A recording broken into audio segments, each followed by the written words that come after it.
Bonjour à tous. Alors bienvenue sur la chaîne Sam Agriculteur Indépendant. Alors Sam, c'est moi, et donc aujourd'hui on va parler de machinisme en cette belle après-midi ensoleillée, et notamment des trémies frontales de semis. Alors c'est le deuxième épisode d'une première vidéo que je vous mettrai en lien dans la description, qui expliquait les différents principes de trémies frontales présentes sur le marché. Donc là, depuis 3-4 années, sont arrivées une nouvelle génération que l'on appelle des trémies frontales sous pression, pressurisées, à monotrémie, donc avec un seul compartiment, ou comme celle-ci, qui est un tout nouveau modèle qui vient tout juste de sortir, et c'est une des premières en route sur le terrain, qui est à double doseur et à 2 compartiments. Alors pourquoi le choix des trémies frontales? Eh bien, si je vous montre un petit peu l'ensemble de semis, l'idée, comme on l'a vu ensemble dans le choix des matériels, pour nous sur la ferme, c'est la polyvalence. Au regard du prix des matériels, on aime bien qu'un outil qui coûte cher, on puisse investir dedans et faire plusieurs fonctions avec. C'est le cas des trémies frontales, puisqu'en fait, quelque part, on peut semer des graines. Là, avec un double compartiment, on peut semer des graines différentes, plusieurs, 2, 3, ou des mélanges différents dans chaque trémie, des grosses graines et des petites graines qu'on va associer ensemble, puisque la particularité de celle-ci, et c'est unique sur le marché, c'est que l'on peut mélanger les 2 trémies ensemble dans un seul doseur. Et ça, c'est la grosse particularité, c'est ce qui nous a motivés, et je vais vous expliquer comment, à faire le choix de changer notre trémie qui nous donnait entière satisfaction depuis plus de 12 ans, et que nous avons vendu donc à un collègue agriculteur. Donc l'avantage de la trémie, c'est la répartition du poids, vous le savez bien. Là, ici, en l'occurrence, elle est posée aussi sur un tasse avant, c'est-à-dire que de son propre poids, elle va être sur le champ, non pas pour tasser, mais pour répartir le poids et soulager ainsi le tracteur, qui va donc travailler de son propre poids, puisque derrière, l'outil, dont j'aurai l'occasion de vous faire une vidéo plus précise, est un outil polyvalent qui nous sert à plusieurs choses et qui est en semi-portée. Donc il n'y a pas de poids sur le tracteur. Ça nous permet de passer dans beaucoup de conditions, parce que si aujourd'hui on est en conditions sèches, on n'est pas à l'abri de reconnaître 99, 2012 et d'autres années complexe. Alors, comme c'est un double compartiment, donc il y a 2 compartiments bien distincts, on a évidemment 2 tuyaux, mais cette fois avec un doseur pour chacun des tuyaux. Ce qui n'était pas le cas jusque-là pour cette marque-ci, qui ne faisait que des doubles doseurs, mais qui en fait n'étaient pas réglables indifféremment l'un l'autre. Ils étaient vraiment toujours réglés pareil et ils faisaient la même fonction. Là, c'est pas le cas. On a les doseurs qui sont positionnés à l'avant, donc ça nous ouvre aussi une facilité d'accès. Hein, vous voyez, tout est placé devant, donc ça aussi, ça nous a bien séduit dans le principe. On a ensuite le principe de la sous-pression, c'est quoi? C'est qu'en fait, on a une turbine ici présente qui consomme très peu d'huile, puisqu'en fait, c'est les nouvelles générations de turbines. Comme sur le semoir monograine que nous avons, on est aujourd'hui avec 25-30 litres, on est dans les puissances maxi demandées par la turbine, qui montent jusqu'à 5000 tours maximum, mais à 25 litres, on est déjà à 3500 tours. Donc vous voyez, c'est très économe en huile, ce qui nous permet d'avoir une deuxième turbine derrière, vraiment tranquillement au ralenti, sans avoir besoin d'un tracteur qui tourne beaucoup. Donc ça, c'est aussi une évolution des turbines par rapport à notre ancienne turbine qui consommait 40 litres d'huile en gros, pour être en usage de semis de blé par exemple. Donc c'est quoi le sous-pression? C'est quoi la différence? En réalité, ça nécessite un couvercle étanche, donc on va voir comment il est constitué. On s'accorde une vingtaine de minutes, ça vous va? Parce que je ne vais pas pouvoir faire beaucoup moins. Je vais essayer de rien oublier. Donc la première chose que l'on voit, c'est que ici l'air arrive au doseur. Donc comme vous le savez, pour une trémie sous pression à transport pneumatique, en réalité, l'air ne sert qu'au transport des graines. Donc les doseurs distribuent le grain ou l'engrais qui tombe dans les tuyaux ici, et qui est transporté par le flux d'air qui est propulsé depuis la turbine située là-bas. Mais la particularité, c'est qu'on a un tuyau ici en plus qui part du doseur où il y a l'air qui arrive et qui revient dans la trémie. C'est-à-dire qu'il y a de l'air qui est remis dans la trémie. Et comme je l'ai expliqué dans la première vidéo, ça permet quoi? Ça permet de faire une contre-pression ici dans la trémie. D'ailleurs, quand on met en route la turbine, on entend les tôles un petit peu se dilater. Alors, c'est pas une grosse pression, hein. On parle de 30 à 50 millibars à l'intérieur. Donc, vous voyez, c'est pas très important. Mais malgré tout, il y a une sécurité pour ouvrir la trémie. Parce que si on l'ouvrait en la laissant en route, on pourrait avoir du grain qui sort, un peu comme dans les éléments sous pression du semoir monograine dont je vous ai déjà parlé. Et donc, si on regarde la trémie, il y a des joints, vous voyez, tout le pourtour du couvercle de trémie, on a des joints d'étanchéité. Et pour chacune des trémies, c'est-à-dire qu'individuellement, elles sont étanches chacune par rapport à l'autre. C'est pour ça qu'on a 2 informations qui nous sont données ici par le petit tuyau là, qui vont à un manomètre et qui nous donnent la pression interne de la trémie. Hein. Donc on a ici un marchepied repliable. C'est vrai que c'est assez facile d'accès. On a une deuxième marche ici. La prise de vitesse est faite par radar, donc ce qui donne une autonomie de la trémie. On n'a pas besoin forcément d'une prise GPS, on n'a pas besoin... C'est plutôt pratique, comme maintenant le Smart Monograin a un radar aussi. En fait, les deux outils sont indépendants pour l'aspect prise de vitesse. Ça, c'est plutôt cool. Enfin, je pense que c'est plutôt pratique. Donc, une fois qu'on a mis ça sous pression, la grosse particularité, elle se situe ici. C'est qu'en fait, on a un levier ici. Quand il est au milieu, bah, en fait, le doseur met 50% de sa dose dans ce tuyau-là et 50% de sa dose dans ce tuyau-là. Donc, on peut le mettre à deux emplacements. Un même compartiment, on peut le positionner à deux endroits différents. On peut mettre un engrais à deux emplacements différents et ça c'est carrément génial. On peut mettre, donc l'autre doseur évidemment on fait la même chose, ou alors on peut basculer le compartiment ici, donc envoyer tout le doseur sur un seul tuyau, faire la même chose de l'autre côté, ou de l'autre côté le mettre dans le deuxième tuyau et l'utiliser comme il est conçu au départ, chaque tuyau sur une tête différenciée et un produit différent. Mais on peut aussi mettre les deux produits, un produit et un produit, dans le même tuyau, en mettant les volets tous les deux, comme celui-là là-bas, au même endroit.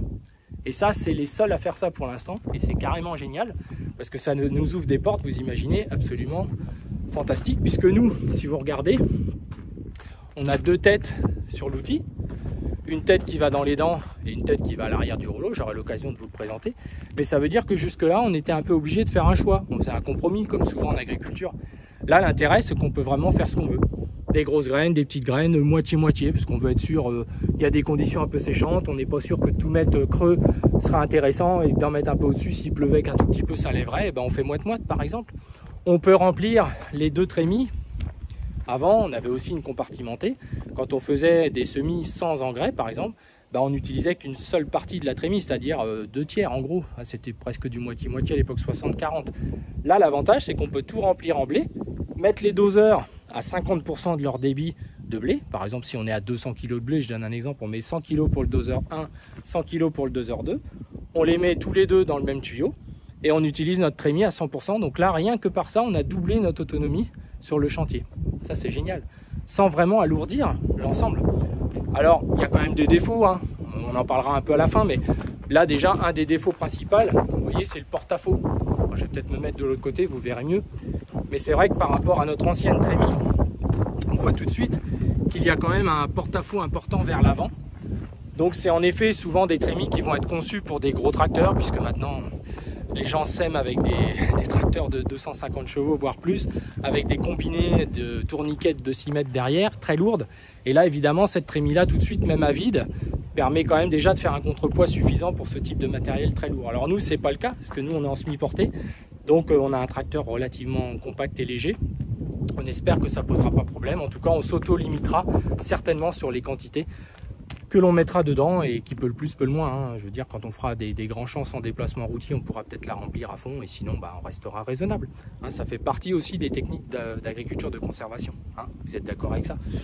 Donc, une autre particularité, c'est que le tasse avant, ici, il est en position transport. C'est-à-dire que vous voyez, il est en rentrée dans la trémie comme ça. Et en fait, on a un levier de l'autre côté qui nous permet une fois qu'il est posé comme ça, le levier ici, qui est présent là, on le tire vers nous, on enlève la goupille, on le tire vers nous, on relève le tasse avant, on réenclenche le levier, et là on est en position de travail, c'est-à-dire que ça rehausse la trémie de 30 cm à peu près. Hein. Donc ça, vous trouverez les infos chez le constructeur, hein. C'est pour vous donner un peu à l'ordre d'idée du principe de fonctionnement. Alors ensuite, on a besoin que de deux flexibles, hein, pour la turbine, un retour libre au maximum. On a la prise isobus, et c'est ça qu'on attend, qui nous manque, la rallonge qui permet d'aller à l'arrière, puisqu'on n'a pas de prise devant nous sur cet appareil, on a deux prises isobus à l'arrière. Comment fonctionne le dosage? Alors ça, c'est important. C'est une particularité un petit peu d'Amazon. En réalité, chaque doseur a un outil universel. Tous se dévissent à peu près avec ce système-là. Donc vous voyez, je défais ça. C'est là que j'ai ma cassette, ce qu'on appelle. Et en fait, quand je le tire, j'ai accès au doseur. Alors à quoi ressemblent les doseurs? C'est-à-dire qu'il n'y a pas de réglage d'une trappe comme certains semoirs, hein, qui sont majoritaires, où il y a des trappes de réglage avec des graduations, et on ouvre plus ou moins la guillotine sur un doseur unique, sur des cannelures par exemple. Là, ce n'est pas le cas. Chez ce constructeur, on a des cassettes comme ça, qui sont en centimètres cubes. Vous voyez, ici, j'ai un chiffre dessus. Donc, c'est des centimètres cubes. Alors là, si j'ai 120, ça fait 20, il y en a 6. Ça fait 20 cm3 par bille ici, que je peux démonter et changer. Je peux mettre, vous voyez, des entretoises comme ça. Je peux en mettre des pleines aussi. Donc je peux me faire ma propre cassette. Alors là, il nous en manque parce que par exemple en engrais, celle-ci est souple pour pas casser l'engrais. Mais elle est trop grosse, nous on ne met jamais plus de 100 kg d'un engrais X ou Y. Là par exemple, on pourrait mélanger pour les maïs de l'engrais azoté tous les 60 cm avec la trémie et lui associer par exemple un DAP ou quelque chose à côté dans l'autre trémie. Vous voyez les possibilités que ça nous ouvre. C'est carrément intéressant. Une des particularités aussi, c'est qu'ils ont des raccords de tuyaux avec des joints. Donc nous sur le côté, on a fait le choix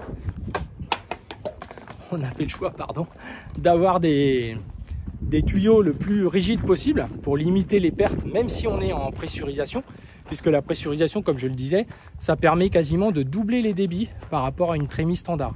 J'ai une ABAC qui nous permet de voir ce qu'est capable une trémie à dimension de 125 comme ça, à 10 km/h par rapport à la même trémie d'ancienne génération. On double les débits. On peut passer à 300 kg maximum avec une trémie non pressurisée, à plus de 600 kg avec une trémie pressurisée.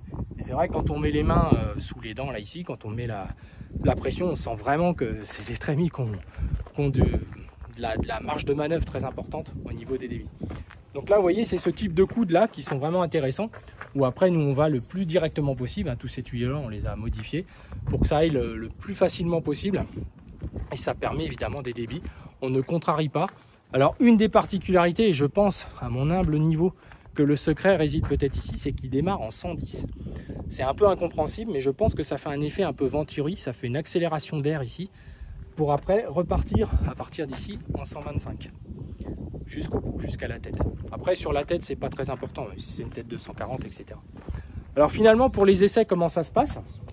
Eh bien en fait, alors là c'est joli, hein, on va pas le laisser comme ça, mais vous avez ici une espèce de système d'auger qui vient se mettre en dessous la trappe ici.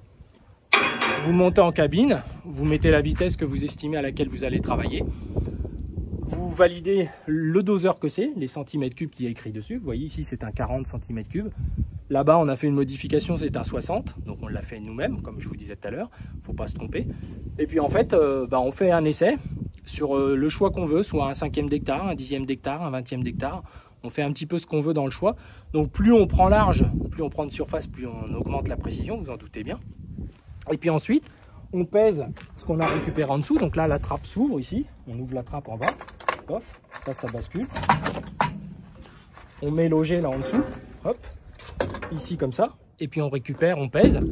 Alors, petite anecdote, ils nous donnent un peson un peu comme ils font tous là, franchement, on a de l'électronique à tomber par terre, c'est au milligramme près et on va peser avec un peson. Bon bah ça c'est encore un truc classique de nos constructeurs, voilà, ils baissent pas les prix, mais par contre sur des trucs utiles, on les a pas quoi, voilà. Donc ça c'est dommage, mais en tout cas une fois qu'on a pesé, on rentre dans l'appareil et il nous donne la marge de manœuvre d'erreur que lui il pensait qu'on aurait, donc c'est lui qui a raison au final. Donc ça veut dire qu'on rentre cette donnée qu'on a pesée. S'il y a 30% d'erreur, on recommence l'essai et lui de lui-même va se corriger jusqu'à obtenir 2% d'erreur. Et c'est vrai que c'est extrêmement précis le peu qu'on a pu essayer en poste fixe, on n'a pour l'instant pas semé. Mais voilà, c'est lui qui s'auto-corrige, c'est pas comme d'autres principes, donc ça j'ai trouvé ça plutôt intelligent. Voilà, ça nous donne une information assez précise. Alors on peut couper bien sûr un doseur et travailler avec l'autre, on peut les couper tous les deux en même temps, on peut faire démarrer le semis uniquement comme tous ces outils là vu qu'ils sont isobus. Vous choisissez, nous personnellement par exemple, on ne fait semer que quand on a baissé un tout petit peu l'avant de l'outil, puisque lui en fait on bouge jamais le relevage, donc on le fait semer que comme ça on peut semer la trémie levée si on a envie, on peut semer posée ou levée, ça n'a pas d'importance, c'est nous qui décidons quand est-ce qu'on sème, simplement en bougeant un petit peu le relevage arrière, de 1%, donc ça se voit même pas à l'œil, mais ça déclenche le semis. Voilà, donc ce que je peux vous dire sur les grandes lignes, c'est vrai que c'est plutôt bien fini. Je pense qu'on va faire un peu la recherche et développement pour être franc, parce que comme beaucoup de constructeurs, la mise en route, ils avaient l'air d'en avoir jamais vu, ils ne savaient pas comment trop que ça marchait, donc ça aussi c'est pas tant. Moi je vous dis tout, Donc les manomètres d'habitude, ils les mettent avec les tuyaux. Alors comme nous, entre la récolte de blé, les semis de blé, il y a du maïs, du tournesol à récolter, des fois on laisse les tuyaux là sur le tracteur. Moi je me suis dit que ce serait plus malin de mettre les manomètres ici. Alors comme on n'en avait qu'un, on attend le deuxième, vous voyez, ça aussi c'est des exemples du matériel un peu à ce prix là. Alors après si on parle Bon, au niveau transport, on voyait qu'il y a des roues pour les poser, on va les enlever, hein. Tout ça c'est pour faire joli, ça suit le matériel, mais ça va rester ici à la maison.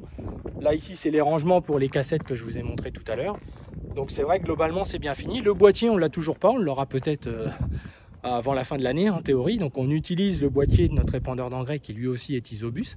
Donc ça permet en fait d'avoir les mêmes fonctionnalités, ça c'est plutôt sympa. Mais bon, ça vous connaissez tous plutôt bien ça je pense, hein. C'est quelque chose qui maintenant a apporté de la souplesse. Alors on fait le choix nous d'avoir un boîtier par fonction. Pareil, toujours pareil, la polyvalence, les cabines de tracteurs se sont agrandies et tout le monde veut tout dans un seul boîtier. Sauf que quand le seul boîtier tombe en panne, ben on a tout qui est en rade et surtout on n'a pas le contrôle de tout, hein. Quand on a un engin à l'arrière, un engin à l'avant, le tracteur à surveiller, plus le GPS, ben c'est vrai qu'on a 4 consoles, mais ça nous semble être plus logique que d'avoir tout dans une seule et puis de naviguer. Enfin, c'est un choix. Les essais, on peut aussi les faire en direct sur place. Ici, il y a un bouton, on fait le choix en cabine. Et en fait, on peut tout faire en pesée en démarrant les essais du bas. Ça, c'est plutôt malin. En termes d'éclairage, bon, il y a un look un peu sympa. Bon, ça, moi, je m'en fiche un peu, mais bon, c'est vrai que c'est assez profilé. En termes de dimension, elle est plus impressionnante que celle qu'on avait, il faut dire ce qui est. Certains pourront dire que le capot là-haut, bah, c'est vrai quand on veut s'approcher d'une benne élévatrice, alors nous on fait tout en big bag sur les côtés, mais c'est vrai que ça peut être gênant quand on ouvre la trémie avant d'arriver. C'est un peu moyen. Et puis l'éclairage, vous voyez, tellement ils sont mesquins, ils ont mis l'éclairage que sur un seul côté de la trémie, quoi. On ne peut pas en avoir dans les deux. La même chose pour les capteurs de fond de trémie. Ça, alors ça c'est carrément minable. On a un capteur de fond vraiment tout en bas pour type colza et un capteur qui est beaucoup plus haut dans la caisse. Ben, il n'y en a qu'un des deux qui est alimenté. On doit juste, c'est un bouchon, c'est un faux capteur l'autre. Vous vous rendez compte? Donc il y a 2 trémies, il y a 4 positions de capteurs. On aurait eu un capteur haut, un capteur bas, comme dans une trémie de batteuse, qui vous informe que vous êtes aux 3/4 vide. C'était beaucoup plus utile que de voir nous. Enfin voilà, vous voyez ce que je veux dire. Donc il y a encore des améliorations possibles. Voilà, donc bah écoutez, sinon l'ensemble est plutôt bien construit. Beaucoup d'inox, hein, tous les doseurs, très facilement nettoyables, démontables. Au niveau pièces d'usure, il y a une bavette d'usure pour l'étanchéité, c'est la seule chose. C'est vraiment plutôt bien fait. La vidange se fait par le haut pour cette partie-là. Ici, on a une trappe qui se démonte là avec la petite clé que je vous ai montrée. La trappe, on la prend, on la rentre dedans et on peut donc changer la cassette tout en étant plein, hein, puisque c'est ça aussi le point, ça peut arriver, hein. Vous remplissez, vous oubliez que c'est pas la bonne cassette que vous avez. Alors, autre particularité à dire, puisque j'ai encore un peu de temps, c'est par exemple les cassettes. Aucune personne chez Amazon n'est capable de nous dire, bah voilà, cette cassette-là vous donne tel débit de temps à temps. Quand vous semez des couverts avec différentes graines dedans, nous on a 7 graines dedans, bah ils savent pas trop, donc c'est un peu nous qui faisons les essais. Alors en même temps, quand vous faites un essai en centimètres cubes, le boîtier vous dit que vous n'êtes pas dans la plage et qu'il faut mettre une plus grosse ou une plus petite, selon la marge d'erreur, vous le savez. Donc si vous voulez, vous allez trouver la solution, voire même fabriquer votre doseur. Mais bon, voilà. Les doseurs engrais, on a pris le plus petit, mais en gros, il est fait pour mettre au moins 200 kg. Donc, il n'y a pas de doseur engrais plus petit que ça. Ça aussi, c'est un peu dépassé. Et pourtant, on sème quand même à une largeur assez importante pour ce type de trémie. 6 mètres, c'est à peu près ce qu'elle sait faire.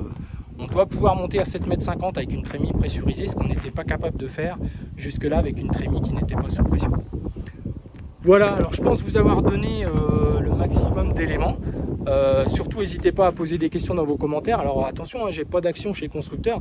Vous avez bien compris que nous, ce qui nous a le plus intéressé, c'est cet aspect finalement de trappe ici, de pouvoir mélanger les doseurs ou de choisir de tout mettre les 2 trémies dans le même tuyau. Et ça, c'est pour l'instant unique sur le marché. Et c'est ça qui nous a intéressé. Voilà, après, en termes de fiabilité, etc., les trémies, monotrémies qui tournent comme ça depuis 2 ans, a priori, ça se passe plutôt bien. C'est un ensemble qui est plutôt bien construit, bien fini. Un peu imposant. Voilà, c'est un peu quelque chose qui nous interroge. Alors peut-être que nous, on mettra on a un 3e point hydraulique ici. Et je pense que c'est ce qu'on va faire. J'ai un distributeur de libre pour pouvoir sur la route le rapprocher, voire même faire un système automatique où dans les boues, ça raccourcit pour justement alléger l'essieu avant et pouvoir conserver une pression de pneu suffisamment faible qui va dans le sens de ce qu'on cherche à faire. Voilà, alors oui, petite particularité aussi, il existe un kit anti-poussière. Alors ça sert à pas grand chose puisque nous on sème pas quand il y a de la poussière, enfin pas souvent. Mais pour les doubles trémies, bah, ça ne va pas. Hein, on peut pas le monter pour l'instant, donc voilà. Donc je crois que j'ai à peu près fait le tour de ce que je voulais vous dire. Alors n'hésitez pas à poser des questions dans vos commentaires ou à témoigner si peut-être vous en avez déjà une, hein, puisqu'il y en a peut-être 2-3 qui commencent seulement à arriver, qui vont tourner pour les colzas et pour l'automne. Et voilà, en attendant d'autres constructeurs, alors il y a Ecomulch qui fait une trémie sous pression, mais on ne peut pas séparer le flux. Il y a les rouges aussi, Orch, qui fait une trémie sous pression aussi en 140, mais on ne peut pas non plus séparer. Voilà, et puis tout doucement, je pense que les autres constructeurs vont y arriver pour les possibilités que ça offre en termes de largeur, etc. etc. Voilà, donc ça nous semble être un outil en rentabilité intéressante. Et la trémie que nous avons revendue, quasiment, on l'a presque revendue le prix qu'on l'avait acheté à quelque chose près, à 2-3 000 euros près. Une trémie comme ça vaut en gros 25 000 euros. Maintenant, on est plus près des 30-32 000 puisque c'était il y a plus d'un an, c'était les pré-séries, on était vraiment entre guillemets dans les tout premiers par rapport à ça. Et puis il y a le délire actuel sur le prix des matériels, ça vous le savez. Mais une ancienne trémie, ça valait 20-22 000 euros et vous voyez, nous on l'a revendu 17 000. Enfin bon, voilà, c'est vrai qu'après 12 ans de service, donc c'est quand même toujours un outil qui a une très bonne rentabilité comparé à un semoir où finalement, si on désire moderniser le semis, on a juste la trémie à changer. Voilà, c'est pour ça que nous, ça nous semble être intéressant, polyvalent, et on peut le mettre sur un autre tracteur. On n'a pas le poids sur l'outil qui travaille le sol, j'aurai l'occasion de vous en parler quand on parlera de l'outil qui est derrière. Voilà les amis, je crois que bientôt vous aurez vu tout le matériel qu'il y a sur la ferme, parce qu'il n'y a pas grand chose de plus à part un pulvé et une batteuse. Voilà, écoutez, je vous dis à bientôt, et puis voilà. N'oubliez pas de commenter, de liker et puis de partager, c'est très sympa. À bientôt les amis.